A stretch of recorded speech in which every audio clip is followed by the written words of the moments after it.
नमस्कार दोस्तों, एक बार फिर आप सबका स्वागत है हमारे YouTube चैनल क्रेडिबल ब्रो में। चलिए शुरू करते हैं फिर एक नई न्यूज़ के साथ, फिर एक नए आर्टिकल के साथ, फिर एक नई लर्निंग के साथ। आप सबके सामने मैंने हिंदुस्तान टाइम्स न्यूज़ आउटलेट का आर्टिकल लगा रखा है। Lok Sabha passes Waqf amendment bill after house long debate. कुछ और आर्टिकल्स हैं, पहले हम आर्टिकल्स वगैरह को देख लेते हैं। ये जो आर्टिकल है, इस आर्टिकल को ऑथेंटिसिटी को जान लेते हैं कि ये कितना ज़्यादा ऑथेंटिक है, और फिर हम एक्चुअली में डिस्कस करेंगे कि एक्चुअली में ये जो वफ अमेंडमेंट बिल है, इसमें क्या यहाँ पे डिबेट्स वगैरह हो रही है या इसका बेसिकली इम्पैक्ट हम सब पे क्या आएगा, राइट। तो देखिए, मैंने आप सबके सामने एनडीटीवी न्यूज़ आउटलेट का भी आर्टिकल लगा रखा है। Parliament updates, Lok Sabha passes Waqf amendment bill comma house adjourn till Friday. कुछ और आर्टिकल्स ऑल्सो, जैसे कि द टाइम्स ऑफ इंडिया का भी, द इंडियन एक्सप्रेस का भी आर्टिकल है मेरे पास। Waqf amendment bill live updates, Waqf amendment bill passes in Lok Sabha, 288 votes in favour of the bill. तो एक्चुअली में हुआ क्या है यहाँ पे, और ये जो वफ बिल इतना ज़्यादा न्यूज़ में है या इतना ज़्यादा यो न्यूज़ आउटलेट इसको कवर कर रहे हैं, इसकी यहाँ पे क्या ज़रूरत आन पड़ी है ना। और यहाँ पे जो डिबेट वगैरह हो रहा है, जैसे आप सबने देखा हो, जो घंटों लंबी बहस वगैरह हो रही है, डिबेट वगैरह हो रही है, किस मुद्दे को लेके, वफ अमेंडमेंट बिल को लेके, राइट। तो एक्चुअली में ये इतना ज़्यादा, सबसे पहले हम ये जानेंगे कि ये जो वफ है ये एक्चुअली में है क्या, और यहाँ पे जो डिबेट्स वगैरह हो रही हैं, किन किन मुद्दों के ऊपर ये डिबेट्स वगैरह हो रही हैं, या जो चेंजेस वगैरह सरकार लाई है, जो अमेंडमेंट वगैरह लाई है,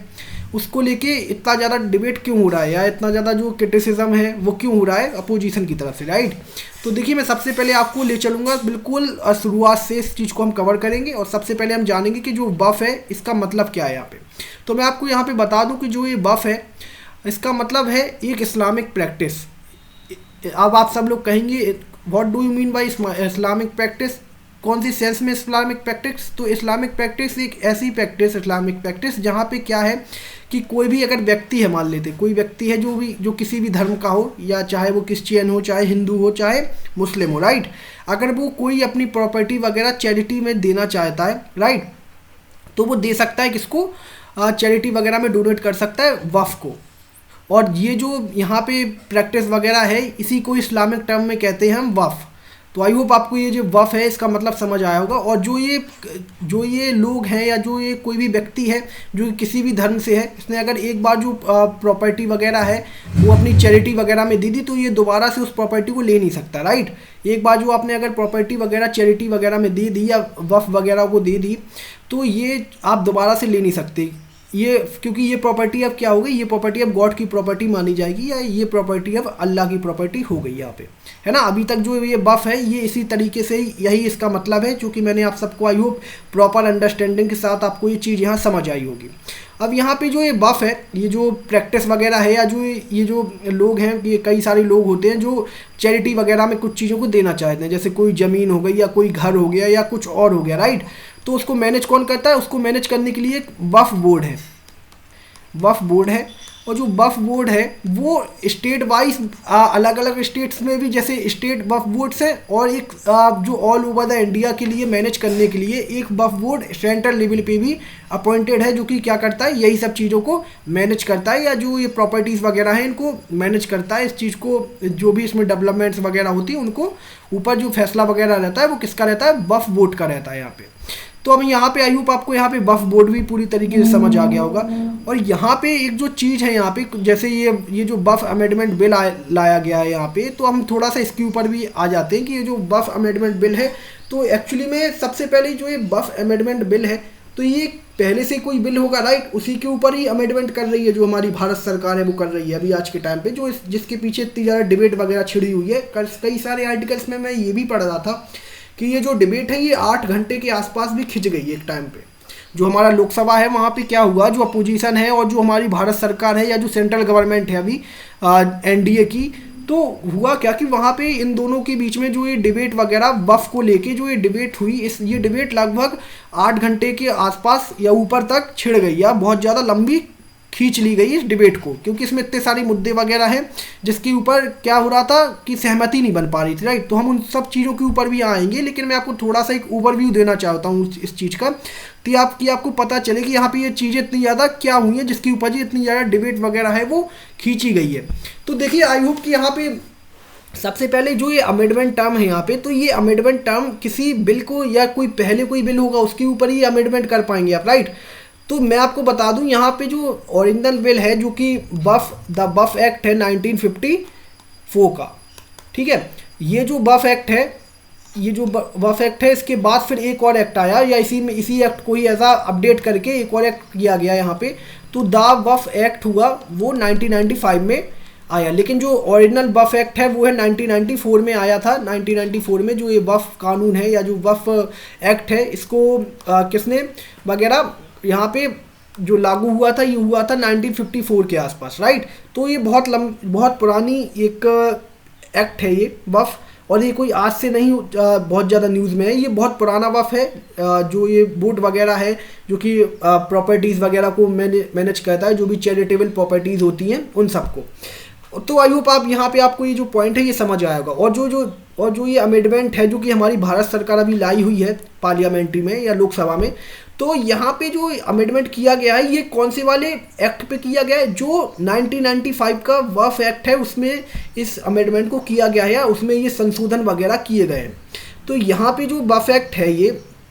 अब आप आई होप आपको ये समझ में ही आ गया होगा कि ये जो बफ एक्ट है, ये जो अमेंडमेंट है, ये कौन से बिल में किया गया है। लेकिन यहाँ पे मैं आपको कुछ चीज़ें बता दूं कि यहाँ पे जो बफ वगैरह, जो प्रॉपर्टी वगैरह, जैसे कोई भी व्यक्ति को अपनी कोई प्रॉपर्टी वगैरह या अपनी निजी संपत्ति को चैरिटी में डोनेट करना चाहता है, तो वो बफ के पास जाके इस चीज़ को चैरिटेबल कर सकता है या चैरिटी में डोनेट कर सकता है। लेकिन इसके ऊपर एक ये चीज़ है कि आप फिर दोबारा से आगे आके उस चीज़ को मांग नहीं सकते, या आप उस चीज़ को ये नहीं कह सकते कि अब मान लेते हैं मैंने आज कोई प्रॉपर्टी वगैरह बफ को डोनेट कर दी या चैरिटेबल प्रॉपर्टी वगैरह में डोनेट कर दी अपनी प्रॉपर्टी, पर्सनल प्रॉपर्टी, लेकिन अब हुआ क्या कि मेरा दिमाग बदला या मेरा मूड बदला, तो मैं कल के दिन ये नहीं कह सकता कि आज से 2 साल बाद मैं जाऊं बफ के पास और बफ को बोलने लगूं कि जो आपने मेरी प्रॉपर्टी वगैरह मैंने आपको चैरिटी में दी थी वो आप मुझे वापस कर दो। तो ये अब चीज़ें नहीं हो पाएंगी, क्योंकि मैंने आपको पहले ही वीडियो के पहले ही टाइम में आपको बता दिया यहाँ पे कि जो बफ है या जो ये चैरिटी है, एक बार आपने इस चीज़ को चैरिटेबल कर दिया अपनी प्रॉपर्टी को, तो ये अब जो प्रॉपर्टी है कि ये किसकी प्रॉपर्टी हो गई, ये गॉड की प्रॉपर्टी हो गई या अल्लाह की प्रॉपर्टी हो गई, आप इसको नहीं ले सकते। तो यहाँ पे ये जो चीज़ है आपको आई होप आप प्रॉपर वे से अंडरस्टैंड हुई होगी। और यहाँ पे जो ये बफ, जो ये चैरिटेबल प्रॉपर्टीज़ है या जो ये बफ बोर्ड है, ये प्रॉपर्टीज़ पे करता क्या है, राइट। ये एक आप सबके सामने एक बड़ा सा सवाल आ रहा होगा कि ये एक्चुअली में इन सब चीज़ों पे करते क्या है, या इन सब चीज़ों पे क्या हम इन प्रॉपर्टीज़ पे कोई भी चीज़ें यहाँ पे कंस्ट्रक्ट कर सकते हैं। तो ऐसा बिल्कुल नहीं है कि आप यहाँ पे कोई भी चीज़ों को कंस्ट्रक्ट कर सकते हैं। कुछ गिनी चुनी ही चीज़ें हैं जहाँ पे आप ये जो प्रॉपर्टी वगैरह है या जो ये बफ बोर्ड है जिसको मैनेज करता है चैरिटेबल प्रॉपर्टीज़ को, इन प्रॉपर्टीज़ में आप कुछ गिनी चुनी ही चीज़ें कंस्ट्रक्ट कर सकते हैं या बना सकते हैं। आप ऐसा नहीं कि कल के दिन वहाँ पे जाके आप कोई बिजनेस मॉल वगैरह खोल लो, या कोई आप एक किस्म से देखा जाए तो कोई शराब का ठेका वगैरह जाके वहाँ खोल लो, ऐसा आप बिल्कुल नहीं कर सकते, क्योंकि उसके लिए आपको प्रॉपर वे से कुछ गाइडलाइंस वगैरह हैं बफ बोर्ड की कि आप ये चीज़ें ही इसमें कंस्ट्रक्ट कर सकते हैं, जो भी प्रॉपर्टी वगैरह मैनेज करता है बफ, है ना, जो भी चैरिटेबल प्रॉपर्टी है इसमें आप क्या क्या चीज़ें कंस्ट्रक्ट करेंगे। तो मैं आपको देखिए बता देना चाहूँगा कि यहाँ पे आप क्या क्या चीज़ें कंस्ट्रक्ट कर सकते हैं, या जो बफ है वो हमारा क्या क्या चीज़ें यहाँ पे कंस्ट्रक्ट कर सकता है। सबसे पहले वो यहाँ पे स्कूल्स वगैरह कंस्ट्रक्ट कर सकता है, राइट। सेकंड यहाँ पे हो गया ऑर्फनेज। ऑर्फनेज का मतलब अनाथालय, या यहाँ पे छोटे बच्चे या कई सारे बच्चे रहते हैं जिनके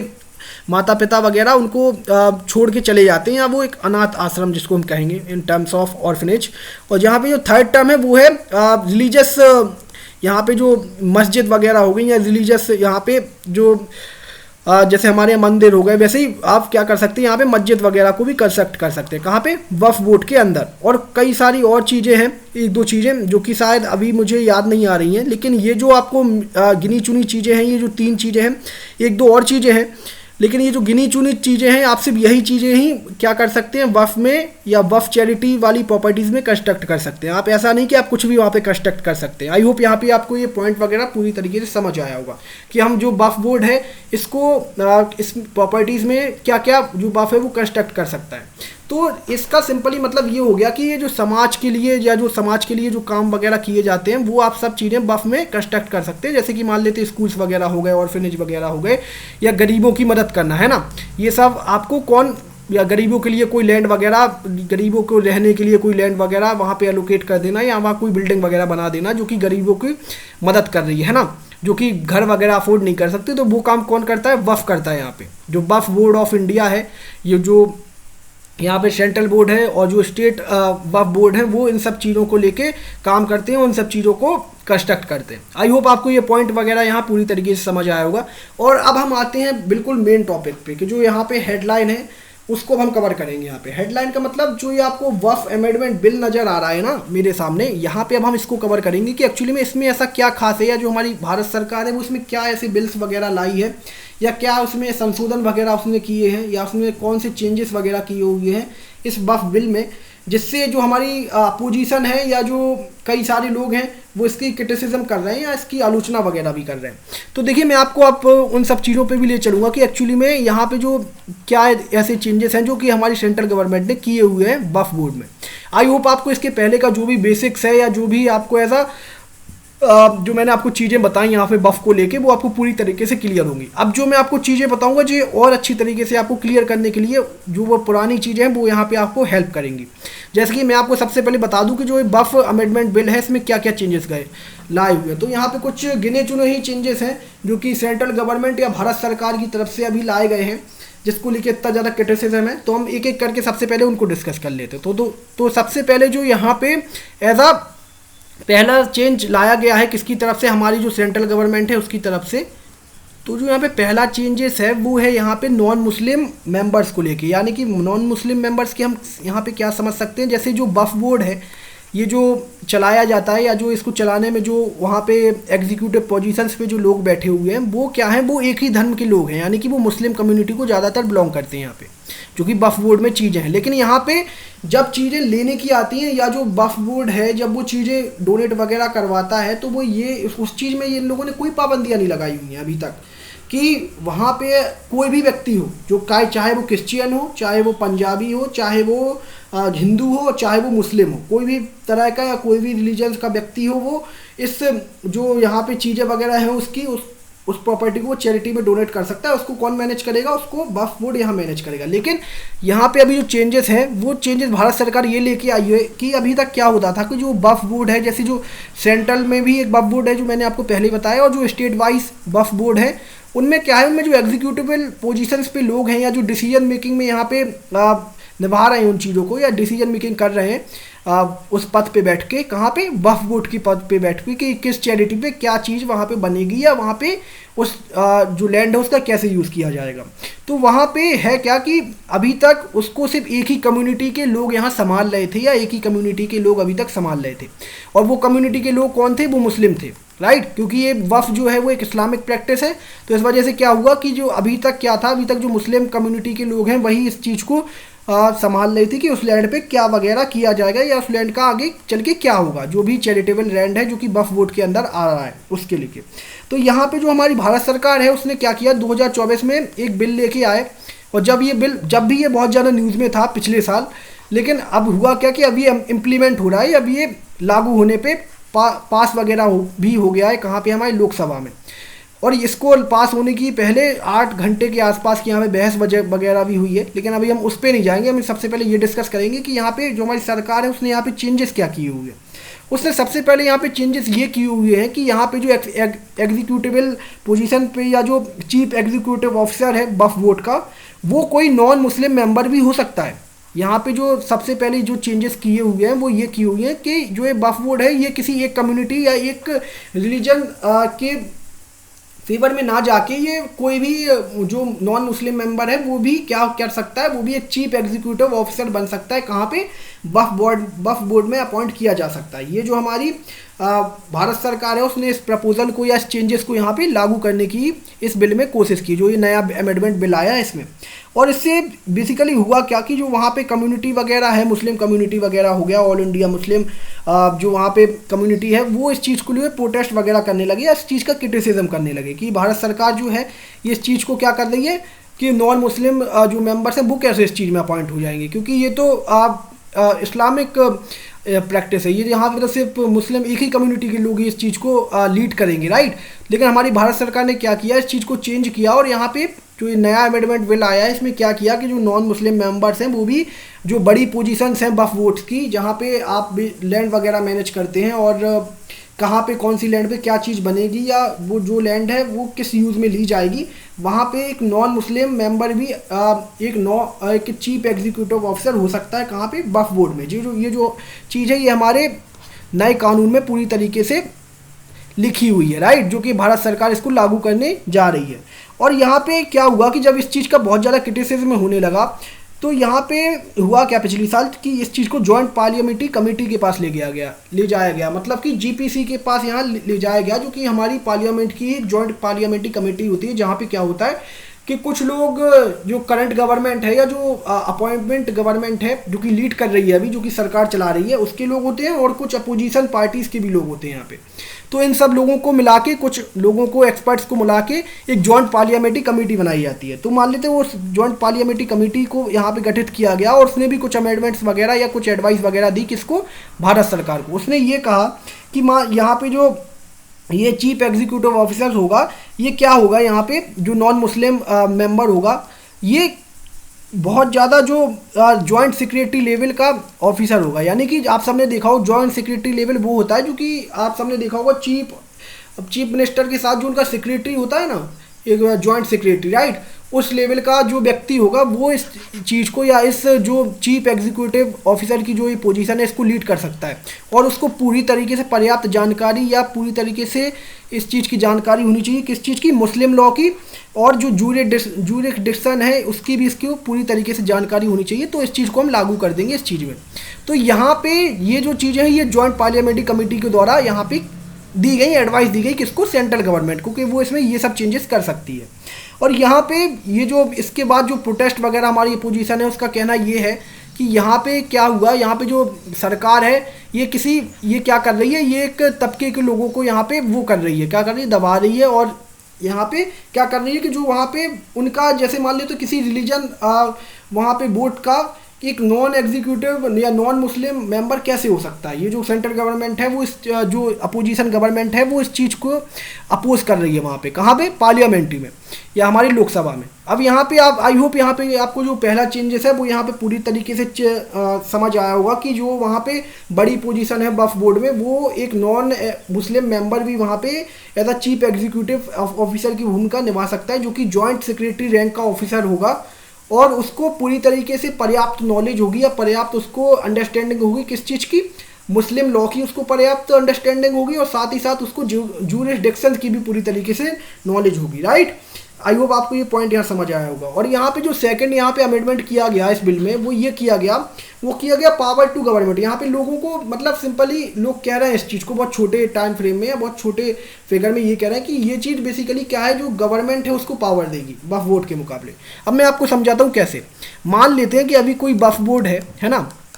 उसके ऊपर मान लेते हैं कि जो वक्फ बोर्ड है उसने किसी भी लैंड पे, या जो लैंड है वो बिलोंग करती है अभी वक्फ बोर्ड को, लेकिन वो जो लैंड है वो लैंड पे डिस्प्यूट वगैरह है, या कोई अदर जो मेंबर है या कोई अदर इंडिविजुअल है वो क्या कर रहा है, वो इस लैंड को क्लेम कर रहा है, राइट, या वो पूरी तरीके से दिखा रहा है कि ये जो लैंड है वो उसको बिलोंग करती है, लेकिन क्या हुआ कि वक्फ बोर्ड ने इस पर ज़बरदस्ती कब्जा वगैरह कर लिया यहाँ पे। तो इस टाइप की जो डिस्प्यूट्स वगैरह होंगे, ये जो अमेंडमेंट आया इसको लेके अभी तक ये चीज़ें कहाँ ले जाई जाती थी, या जो इसका फैसला होता था वो होता था एक वक्फ ट्रिब्यूनल में। मतलब वक्फ ट्रिब्यूनल नाम का एक कोर्ट था जहाँ पे इन्हीं टाइप की सुनवाइयाँ वगैरह होती थी कि जो ये वक्फ बोर्ड्स की ये जो लैंड्स वगैरह हैं या जो ये चैरिटेबल लैंड्स हैं, इसमें अगर कोई भी टाइप का डिस्प्यूट वगैरह होता है किसी भी प्रकार का, तो ये कहाँ अभी तक सुनवाई हो रही थी? इसकी सुनवाई हो रही थी वक्फ ट्रिब्यूनल बोर्ड में, जहाँ पे कौन है, जहाँ पे अभी तक मुस्लिम कम्युनिटी के लोग ही यहाँ पे लीड कर रहे थे। आई होप आपको ये पॉइंट यहाँ समझ आया होगा। लेकिन जो हमारी भारत सरकार है उसने इस चीज़ को क्या किया, उसने इस चीज़ को एक अमेंडमेंट लाया और इस चीज़ को ये कहा इस बिल में कि यहाँ पे अब होगा क्या कि जो डिस्ट्रिक्ट कलेक्टर होगा उसके पास इस चीज़ के लिए पावर होगी कि वो ये जो डिस्प्यूट वगैरह है, जो उस इंडिविजुअल और जो वक्फ बोर्ड के बीच में किसी लैंड को लेके अगर डिस्प्यूट है तो उस चीज़ का जो फैसला है वो कौन कर सकता है? यहाँ पे जो हमारा डिस्ट्रिक्ट कलेक्टर है वो इस चीज़ का फैसला कर सकता है, और इस चीज़ से बेसिकली डिस्ट्रिक्ट कलेक्टर को ही पावर दी जाती है इस बिल के तहत। आई होप आपको ये पॉइंट यहाँ समझ आया होगा। तो इसके लेकर भी बहुत ज़्यादा क्रिटिसिज्म मचने लगा कि मान लेते हैं जो यहाँ पे ये सब चीज़ें क्यों हटाई जा रही है वक्फ ट्रिब्यूनल से, या वक्फ ट्रिब्यूनल में ऐसा क्या है कि आप ये चीज़ें अपने संगीन में ले रहे हो या अपने आप पर्सनल चीज़ों में ले रहे हो। जैसे कि भारत सरकार, जैसे मान लेते हैं कि जो डिस्ट्रिक्ट कलेक्टर होता है वो एग्जीक्यूटिव ऑफिसर होता है, राइट। उसका काम क्या होता है, पूरे जिला में शांति व्यवस्था है उसको मेंटेन करना और यहाँ पे जो चीज़ें हैं उसको पूरी तरीके से मैनेज करना एक जिला में। तो जो ये यहाँ पे क्रिटिसिज्म हो रहा है इस चीज़ को लेके, तो इसको लेके एक जॉइंट पार्लियामेंट्री कमेटी की फिर से एडवाइस आई, किसको, सेंट्रल गवर्नमेंट को या भारत सरकार को, जो कि अभी लीड कर रही है एनडीए की, राइट। तो उसमें क्या हुआ, उसमें जॉइंट पार्लियामेंट्री कमेटी ने ये कहा कि चलिए हम आप लोगों की जो क्रिटिक्स वगैरह हो रहे थे इस चीज़ को लेके, जो कि जो कम्युनिटी के लोग कर रहे थे, तो जो जेपीसी है जॉइंट पार्लियामेंट्री कमेटी, उन्होंने एक प्रपोजल दिया किसको, भारत सरकार को। भारत सरकार को ये प्रपोजल दिया यहाँ पे कि चलिए आप जो यहाँ पे डिस्ट्रिक्ट कलेक्टर है इसको यहाँ पे हम हटा देते हैं, कि यहाँ पे जो फैसला करेगा वो डिस्ट्रिक्ट कलेक्टर करेगा, क्योंकि इसको लेके आपको एक ब्रॉड अंडरस्टैंडिंग चाहिए होती है। तो हम एक काम करेंगे, इसको लेके जो ऑफिसर वगैरह है जो तैनात किया जाएगा गवर्नमेंट की तरफ से, वो किया जाएगा एक सीनियर स्टेट गवर्नमेंट ऑफिसर, यानी कि जो कि बहुत ज़्यादा सीनियर होगा, किससे, डिस्ट्रिक्ट कलेक्टर से बहुत ज़्यादा सीनियर होगा स्टेट गवर्नमेंट का ऑफिसर। वो इस चीज़ के लेके या इस चीज़ को लेके जो डिस्प्यूट्स वगैरह हैं जो कि वक्फ की लैंड को लेके हैं और किसी इंडिविजुअल और वक्फ किसी एक लैंड को लेके डिस्प्यूट वगैरह में है या उस लैंड पे डिस्प्यूट है, उस चीज़ को यहाँ पे कौन यहाँ पे उसके आखिरी फैसला वगैरह सुनाएगा या उसको कौन क्लियर करेगा, यहाँ पे वो कोई सीनियर ऑफिसर होगा स्टेट गवर्नमेंट का अपॉइंटेड, वो इस चीज़ के ऊपर अपना जो भी डिसीजन है वो सुना सकता है। लेकिन इसके बाद जो अपोजिशन है उसका क्रिटिसिज्म ये आया कि सिंपली अगर मान लेते हैं कोई स्टेट गवर्नमेंट का ऑफिसर है जिसको आप अपॉइंट करेंगे जो सीनियर लेवल पे होगा, तो वो तो क्या करेगा, वो तो गवर्नमेंट के पक्ष में ही आप यहाँ पे जो चीज़ें हैं वो सुनाएगा। या आप मान लेते हैं गवर्नमेंट की चीज़ों में कैसे यहाँ पे चीज़ें सुनाएगा, जैसे मान लेते हैं यहाँ पे कोई लैंड है, ठीक है, वो लैंड यहाँ पे डिस्प्यूट में है कि वो बेसिकली जो बफ है वो उसको क्लेम कर रहा है कि ये लैंड उसकी है या जो उसको बिलोंग करती है, लेकिन यहाँ पे जो लैंड है ये बेसिकली किसी को भी यहाँ पे बिलोंग नहीं कर रही। तो ये जब किसी को बिलोंग नहीं कर रही तो ये तो जो प्रॉपर्टी हुई वो स्टेट गवर्नमेंट की हुई, राइट। तो यहाँ पे जो क्रिटिसिज्म हो रहा है वो इस चीज़ को लेके हो रहा है कि यहाँ पे मान लेते हैं कि जो भी आप ऑफिसर वगैरह यहाँ अपॉइंट करोगे जो कि डिसीजन वगैरह देगा इस चीज़ को लेके, तो वो तो अपनी गवर्नमेंट के ही पक्ष में यहाँ पे फैसला वगैरह सुनाएगा, क्योंकि वो तो उसकी द्वारा अपॉइंट किया गया है ना। तो आई होप आपको ये जो यहाँ पे सेकंड पॉइंट है और जो इसकी क्रिटिक्स है उसको आपको पूरी तरीके से यहाँ समझ आया होगा, राइट। तो और यहाँ पे इन सब चीज़ों को लेके जो गवर्नमेंट है वो बहुत ज़्यादा इस चीज़ को यहाँ पे क्या कर रही है, जो अपोजिशन है वो कई सारी क्लेम वगैरह भी कर रहा है कि जो गवर्नमेंट है वो क्या कर रही है, एक बढ़ावा दे रही है किस चीज़ को, एक ही कम्युनिटी के लोगों को ज़्यादा बढ़ावा दे रही है और दूसरी कम्युनिटी के लोगों को यहाँ पे दबा रही है। आई होप आपको ये यहाँ पे पॉइंट समझ में आया होगा जो कि अपोजिशन का कहना है यहाँ पे। और यहाँ पे जो थर्ड पॉइंट है या जो इसमें जो थर्ड अमेंडमेंट है या जो थर्ड चेंजेस है वो ये भारत सरकार लाई है कि यहाँ पे जो एक टर्म है बफ बाय यूज़र करके, मैं आप सबके सामने उस चीज़ को यहाँ पे बता देता हूँ। बफ बाय यूज़र करके एक टर्म है, ठीक है। ये जो टर्म है ये इतना ज़्यादा इंपॉर्टेंट है यहाँ पे, अभी मैं आपको इसको बताता हूँ ये जो किस तरीके से इंपॉर्टेंट है। मान लेते हैं कि यहाँ पे जो बफ है, ठीक है, यहाँ पे मान लेते हैं कोई लैंड है, फॉर एग्जांपल यहाँ पे आपको चीज़ें यहाँ पे समझ में आने के लिए हम यहाँ पे एक लैंड का या एग्जांपल लेके चलते हैं। यहाँ पे मान लेते हैं कोई लैंड है जो कि किसी को भी बिलोंग नहीं कर रही है, राइट, किसी को भी यहाँ पे बिलोंग नहीं कर रही है, ना कि वो किसी की प्राइवेट प्रॉपर्टी नहीं है, ना ही वो किसी वक्फ बोर्ड को यहाँ पे बिलोंग कर रही है और ना ही वो भारत सरकार को यहाँ पे बिलोंग कर रही है। तो यहाँ पे क्या था, अभी तक जो वक्फ बोर्ड था वो क्या करता था कि कोई अगर लैंड जो कि किसी को भी बिलोंग नहीं कर रही है तो जो वक्फ बोर्ड है अगर उस लैंड पे कोई कंस्ट्रक्शन वगैरह कर देता था, जैसे मान लेते उसने स्कूल वगैरह बना दिया या ऑर्फनेज या मस्जिद वगैरह यहाँ पे बना दी, तो जो वो लैंड थी वो लैंड अब किसको फिर बाय डिफ़ॉल्ट बिलोंग करने लगती थी,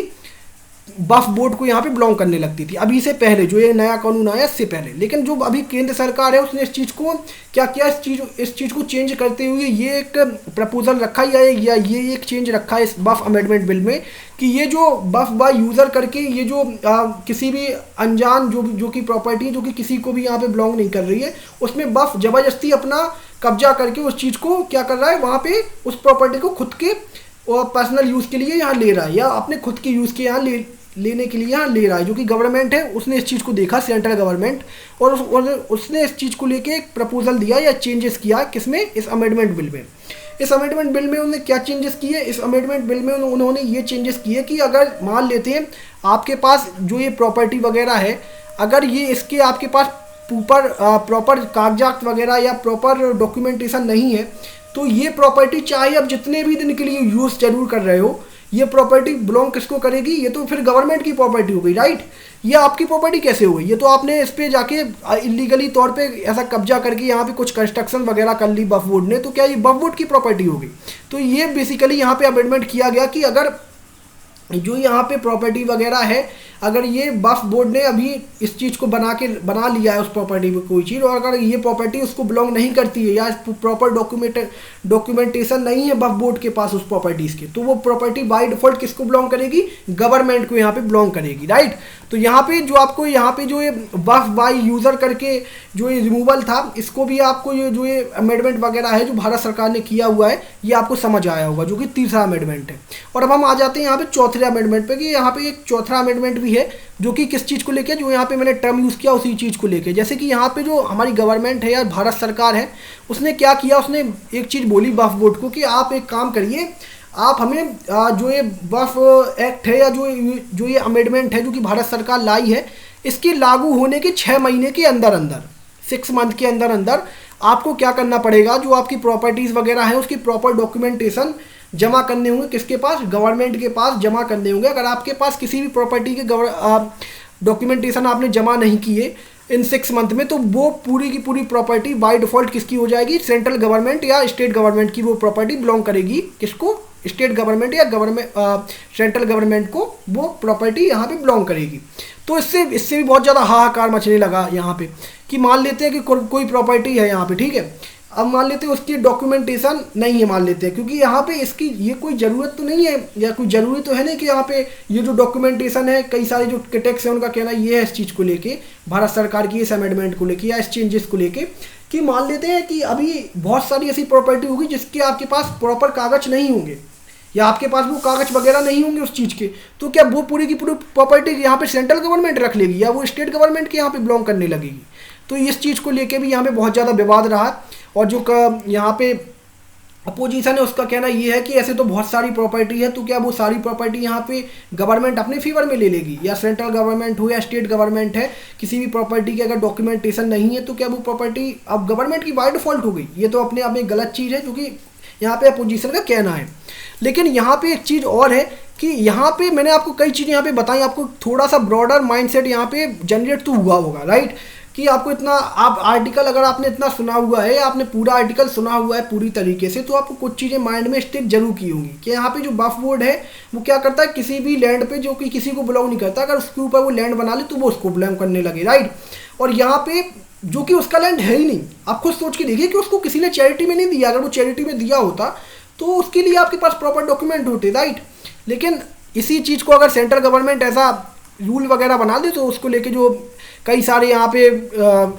ऑर्गेनाइजेशन है, जैसे मुस्लिम ऑर्गेनाइजेशन हो गए या कई सारे ऑर्गेनाइजेशन हो गए या अपोजिशन वगैरह है, वो इस चीज़ को लेके बहुत ज़्यादा चिंता जता रहा है, किसको? भारत सरकार को यहाँ पे पार्लियामेंट में। आई होप यहाँ पे आपको जो सेकंड पॉइंट है ये भी पूरी तरह, ये फोर्थ पॉइंट है जो वक्फ डेटाबेस को लेके, ये भी आपको पूरी तरीके से यहाँ समझ आया होगा कि यहाँ पे इस चीज़ की मांग क्यों की गई गवर्नमेंट की तरफ से, क्योंकि यहाँ पे पता चल सके कि जो वक्फ बोर्ड है वो कितनी सारी प्रॉपर्टीज़ उसके पास लीगली हैं और कितनी सारी प्रॉपर्टीज़ को वो इलीगली क्लेम कर रहा है। इलीगली क्लेम करने का मतलब सिंपली ये हो गया कि अगर आपके पास किसी प्रॉपर्टी के डॉक्यूमेंट नहीं है तो वो प्रॉपर्टी आपकी है ही नहीं। ये बुरी तरीके से जो भारत सरकार है उसका कहना है कि इससे हमें ये भी पता चलेगा कि जो वक्फ बोर्ड है वो कितनी सारी प्रॉपर्टीज़ वगैरह यहाँ पे अनक्लेम कर रहा है, या जो उसकी प्रॉपर्टी है नहीं उससे बेसिकली वो एक किस्म से देखा जाए देसी भाषा में तो कब्जा करके बैठा हुआ है। उस प्रॉपर्टी को भी पूरी तरीके से कौन पता चलेगा इसको बारे में, जो सेंट्रल गवर्नमेंट है या जो भारत सरकार है, स्टेट गवर्नमेंट, उन सबको इस प्रॉपर्टी के बारे में यहाँ पता चलेगा। और अब हम आ जाते हैं सबसे आखिरी और सबसे जो यहाँ पे चेंजेस हुआ है जो कि इस चीज़ को पूरी तरीके से इम्पैक्ट करेगा, वो है ट्रिब्यूनल डिसीजंस को लेके। यानी कि ट्रिब्यूनल डिसीजंस, मैंने आपको वीडियो की शुरुआत में ही इस चीज़ को कवर किया था। ट्रिब्यूनल डिसीजंस यानी कि बर्फ ट्रिब्यूनल, यानी कि वो ट्रिब्यूनल जहाँ पे एक टाइप से आप इसको कोर्ट समझ सकते हैं। जैसे कि मैंने अभी आपको बताया ना कि कोई भी लैंड वगैरह है जिसमें डिस्प्यूट वगैरह चल रहा है कि वो जो लैंड है वो बफ को जाएगा या वो गवर्नमेंट को जाएगा, राइट। तो उस लैंड में अभी तक क्या होता था, या उस जो डिसीजन होता था उसमें आखिरी फैसला कौन सुनाता था, यहाँ पे जो बफ ट्रिब्यूनल है वो सुनाता था। और इसको भी कौन लीड करते थे, एक ही कम्युनिटी के यहाँ पे लोग इसको लीड किया करते थे, नॉन जो कि मुस्लिम कम्युनिटी के लोग हैं अभी तक इसको लीड किया कर रहे थे। लेकिन अब हुआ क्या कि ये जो ट्रिब्यूनल वगैरह है,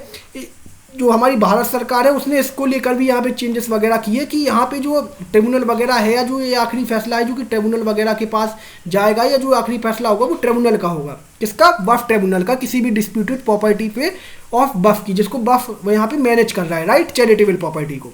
तो यहाँ पे जो ये ट्रिब्यूनल है, जो भारत सरकार है उसने इसमें क्या चेंजेस किए, जो ये ट्रिब्यूनल है इसकी डिसीजन मेकिंग में। सबसे पहला तो चेंजेस ये किया कि ये जो अभी तक यहाँ पे हुआ करता था कि जो आखिरी फैसला होगा किसी भी डिस्प्यूटेड प्रॉपर्टी को लेके, जो कि बफ को जाएगी या गवर्नमेंट को जाएगी या किसी भी अदर इंडिविजुअल को जाएगी, राइट। तो उस पर जो आखिरी फैसला अभी तक हुआ करता था इस अमेंडमेंट बिल के पहले, वो क्या होता था, वो आखिरी फैसला सुनाया करता था यहाँ पे बफ ट्रिब्यूनल। उसी का ही जो फैसला है वो अंतिम फैसला माना जाता था कि उसने जिस भी पार्टी या जिस भी के पक्ष में भी इस चीज़ को कर दिया या इस चीज़ को सुना दिया, इस फैसलों को, तो वो आखिरी फैसला माना जाता था। और उसको आप आगे क्या कर सकते थे, आगे आप उसको नहीं किसी भी कोर्ट में ले जा सकते थे, राइट। लेकिन अब हुआ क्या, जो सबसे बड़ा यहाँ पे चेंजेस किया गया वो ये चेंजेस किया गया कि यहाँ पे जो ट्रिब्यूनल है, ट्रिब्यूनल का जो अभी तक हुआ करता था, या जो एक मोनोपोली थी ट्रिब्यूनल की, बफ ट्रिब्यूनल की, कि जो आखिरी फैसला है वो अभी तक ट्रिब्यूनल का ही माना जाता था अंतिम फैसला। लेकिन अब इस चीज़ को चेंज करके ये कर दिया गया है कि अगर मान लेते कोई व्यक्ति ट्रिब्यूनल के फैसले से खुश नहीं है, या मानते हैं कि कोई व्यक्ति को वो फैसला जमा नहीं है, उस फैसले से वो बिल्कुल भी खुश नहीं है, तो वो क्या कर सकता है, वो हाई कोर्ट में इस चीज़ को चैलेंज कर सकता है, जो कि स्टेट्स के हाई कोर्ट हो गए, इस चीज़ को फिर सुप्रीम कोर्ट में भी चैलेंज किया जा सकता है, राइट। आई होप यहाँ पे आपको ये पॉइंट यहाँ समझ आया होगा कि यहाँ पे जो चेंजेस किया गया है ट्रिब्यूनल को लेकर वो क्या किया गया है। और इसके पहले क्या था, ट्रिब्यूनल का जो फैसला था वो आखिरी माना जाता था, लेकिन अब इस चीज़ को पूरी तरीके से हटा दिया गया है। किसकी तरफ से? भारत सरकार की तरफ से, इस नए अमेंडमेंट बिल में, बफ बिल में। इसमें एक सिंपली ये कह दिया गया है कि अगर कोई व्यक्ति बफ के फैसले से खुश नहीं है या बफ ट्रिब्यूनल के फैसले से खुश नहीं है, तो वो अपना जो भी यहाँ पे केस वगैरह है या जो भी डिस्प्यूट वगैरह है वो अदर जो हमारे कोर्ट्स वगैरह हैं उनमें उस चीज़ को ले जा सकता है और इस चीज़ को आगे बढ़ा सकता है, राइट। और यहाँ पे एक चीज़ और, यहाँ पे जो ये ट्रिब्यूनल है इसमें जो अभी तक नॉन मुस्लिम मेंबर्स वगैरह अपॉइंट थे, या सॉरी जो मुस्लिम मेंबर्स थे वो एक ही कम्युनिटी के यहाँ पे अपॉइंट थे, जो कि फैसला वगैरह सुनाया करते थे, इस चीज़ को लीड कर रहे थे इस ट्रिब्यूनल को। इस चीज़ को गवर्नमेंट ने चेंज करने की भी यहाँ पे बात की कि यहाँ पे क्या होगा, यहाँ पे एक डिस्ट्रिक्ट कोर्ट के जज या डिस्ट्रिक्ट जज होंगे यहाँ पे इस ट्रिब्यूनल में, जो कि क्या जिनको एक प्रॉपर अंडरस्टैंडिंग होगी किस चीज़ की, जजमेंट वगैरह की या हर एक चीज़ की, है ना। और एक state government official joint secretary official rank का भी ऑफिसर इसमें बैठाने या इसमें as a part of decision making of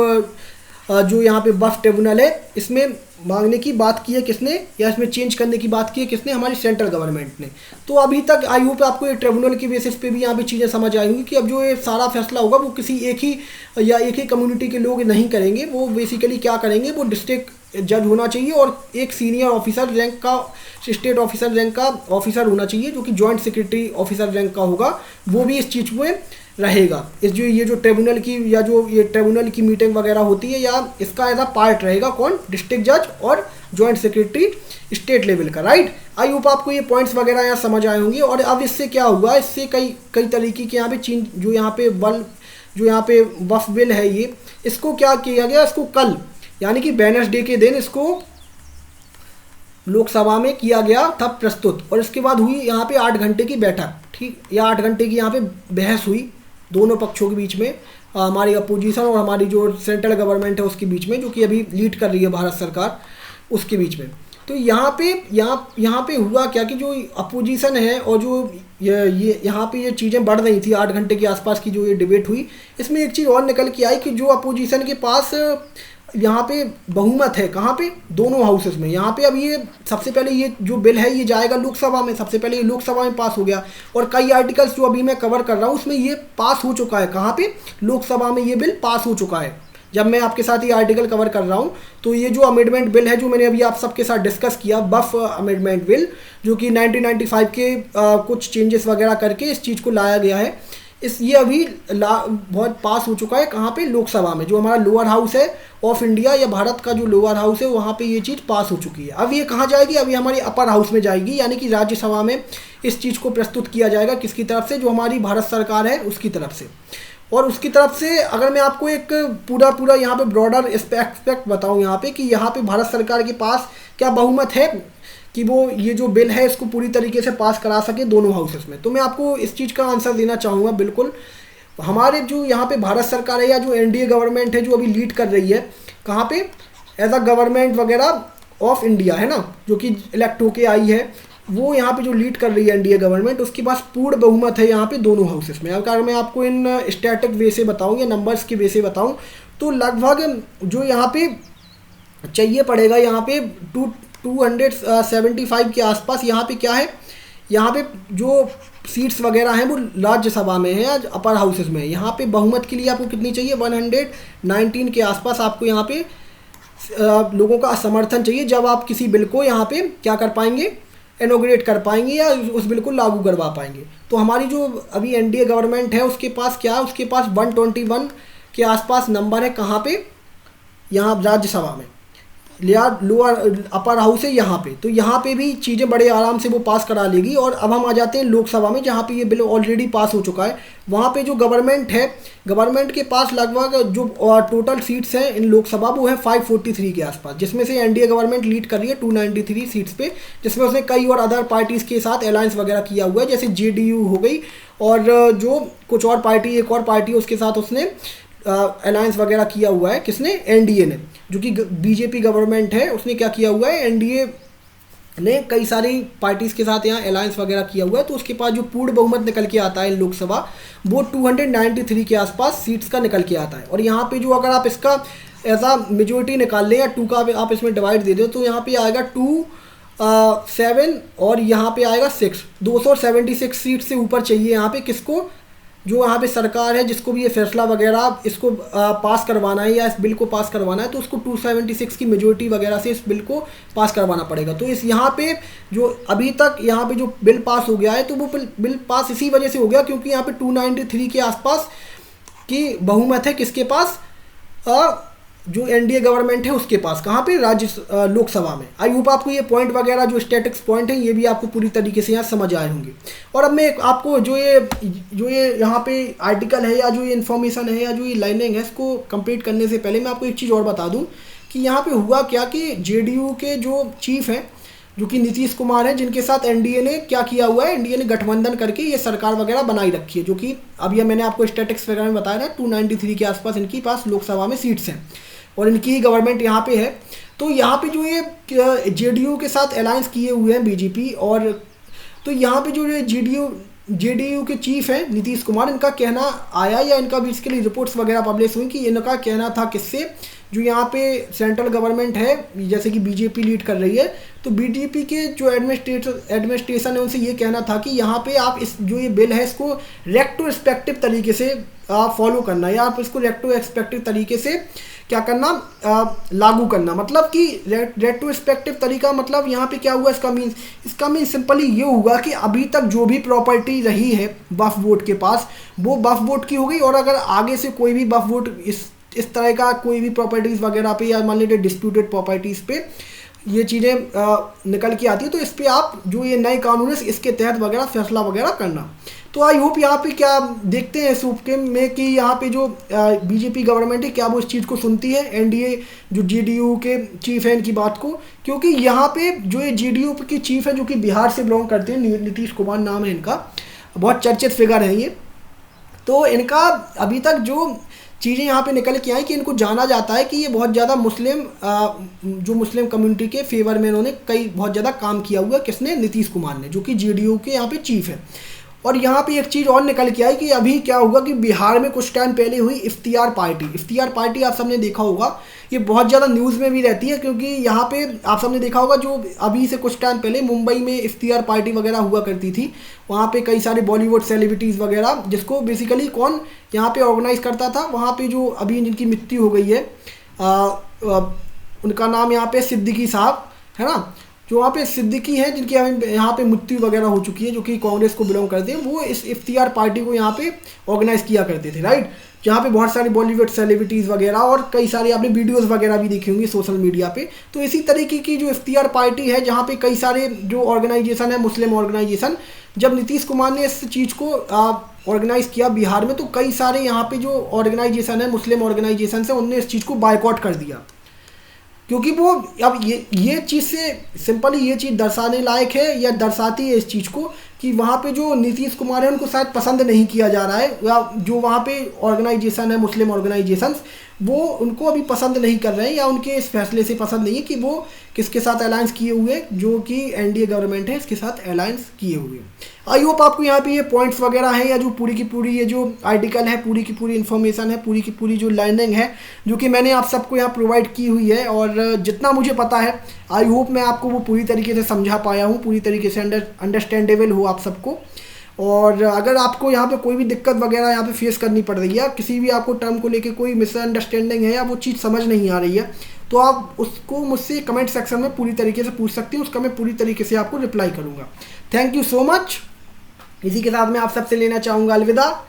जय हिंद, जय भारत।